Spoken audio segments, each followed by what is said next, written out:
โอเคสบายดีสวัสดีนะทุกคนยินดีต้อนรับเข้าสู่ช่องโอเคสบายดีอันนี้เป็นช่องใหม่เนาะเพิ่งสร้างเลยใหม่โอเคสำหรับคลิปนี้จะมาสอนทำภารกิจลับสกินนารูโตะนะทุกคนเป็นวาเลียกะละนั่นเองหรือว่าจะเลือกเป็นอันโตเวลก็ได้เวลกะละหรือจะเป็นวาเลียก็ได้นี่เราต้องเฮ็ดทำภารกิจให้หมด1,000 แต้มที่คลิปนี้ไอจะมาสอนเล่นตัวนี้นะทุกคนเดี๋ยวทุกคนมาติดตามกันไอจะแปะรูปไปเลยเด้อตามคลิปแล้วเฮ็ดตามคลิปไอสอนเลยนะทุกคนถ้าถูกใจก็ฝากกดติดตามกด Subscribe โอเคเริ่มต้นขั้นที่1เอาตัวนี้ไอเฮ็ดแล้วแหละใช่โอ้นี่เรียบแต่ว่า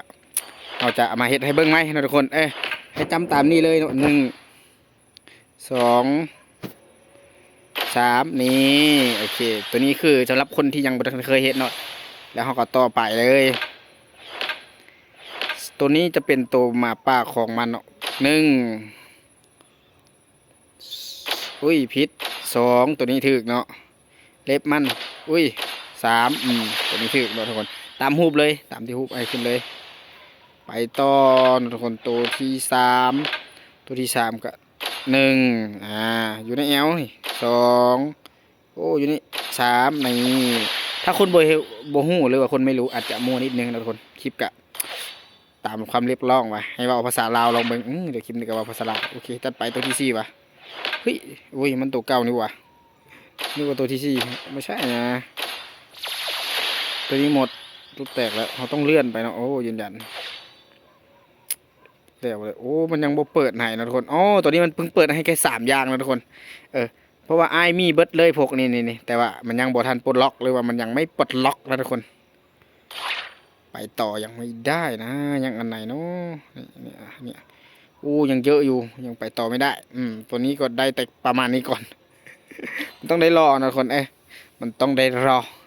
ก็คือตามที่เฮ็ดเลยถ้าคนใดเข้ามาเฮ็ดกับตัวนี้ตัวกระสานนินจานี่ก็ยังบ่มีแต่ว่าเดี๋ยวสิมาลองเฮ็ดให้เบิ่งได้เห็นบ่มันจะบอกว่า1 2 3เขาต้องมีเวลา3 วิเนาะเขาต้องสลับถ้าคนใดที่ว่าเบิ่งนารูโตะนะจะฮู้นะทุกคนสลับมือ1 2 3แบบนี้หั่นนะเดี๋ยวไอสิลองเฮ็ดให้เบิ่งเด้อครับใครชื่อเมื่อกี้นี่นะปึ๊บบ่ผิดปึ๊บถึกนี่กระถานารูโตะแต่อันนี้ถ้าคนที่เป็นแฟนนารูโตะอยู่น่าจะรู้นะทุกคนตัวนี้ตัวไหนก่อนได้บาดนี่ฟึบถูกต้องฟึบนี่ถูกต้องนี่มันจะมีเวลาแค่3 วินะทุกคนนะมาเบิ่งตัวนี้นี่ตรง1 2 3โอเคถึกเจ๋งว่ะนี่คือท่ามันครับไปต่อวันนี่เขาจะได้แค่ครั้งละ5นะทุกคนเนาะตัวนี้นะก็คือเป็นแต้มที่เขาเล่นตัวนี้ก็เบิร์ดเวลาคือกันนะทุกคนตัวนี้ก็เฮ็ดตามเฮ็ดอะไรเมื่อกี้นี่นะแล้วมันจะสะสม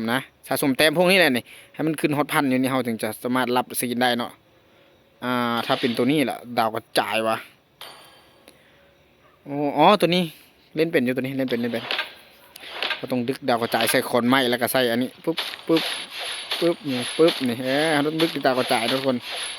ตัวนี้มันยังซ่าๆอยู่ทุกคนแต่ถ้าว่ามันนั่นไวเลยนะแต่ถ้ามันเลเวลสูงๆไปนะมันจะไวนะทุกคนนี่เขาจะได้มาหาแต้มเห็นป่ะหาไฟเอาง่ายก็คือเป็นค่าของไฟนั่นแหละเดี๋ยวมันจะไวขึ้นเลยทุกคนนะปุ๊บคลิปนี้ก็จะว่าเป็นภาษาลาวสลายเนาะเพราะว่าบางคนก็บ่ลึงหูว่าเป็นภาษาไทยแต่ถ้าว่าภาษาลาววิวดีก็ว่าภาษาลาวคือเก่าแต่ถ้าเพื่อนๆอยากให้เว้าไทยก็ดูสิเว้าไทยไปนำเนาะก็คือซับไปซับมาเลยนะทุกคนฝากตัวติดตามซองเขาเนาะเพราะว่าเริ่มต้นเฮ็ดใหม่เลยซองเก่าตอนนี้ยังอุทธรณ์บ่ได้นะทุกคนโดนบลักยิงขนไม้นะห้ามยิงกระดาษนะทุกคนมันจะติดลบแล้วนี่ยิงนี่ได้นี่กระดาษพวกนี้ห้ามยิงนะขนไม้ได้นี่ขนไม้โอเคตัวนี้ได้ติดลบเห็นบ่ห้ามยิงโอเคมันก็น่าจะสำเร็จโอเคเดี๋ยวเข้าใจก็สำเร็จเป็นที่เรียบร้อยตัวนี้มันสำเร็จแล้วเดี๋ยวเราถ่ายมันปลดล็อกแล้วค่อยเข้าไปเฮ็ดต่อเดี๋ยวมันมาเมื่อใดเดี๋ยวไอจะอัดคลิปลงอีกเนาะทุกคน